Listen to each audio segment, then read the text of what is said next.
Marami palang fans si Sarah Geronimo na umaasa na ang Popstar Royalty ang isa sa 4 powerful judges ng nagbabalik na Idol Philippines ngayong taon.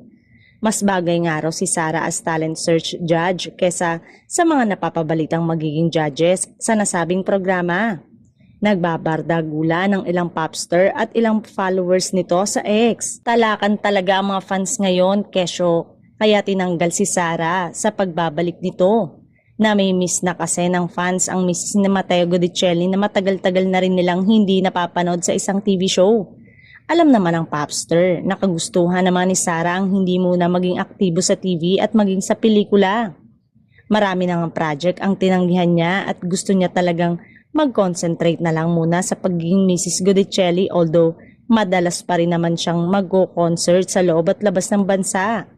Actually ay talaga namang pasok si Sarah at sa requirements ng Fremantle na siyang producer at may-ari ng Idol Philippines franchise show dahil siya ang tinaguriang superstar at merong million of fans worldwide.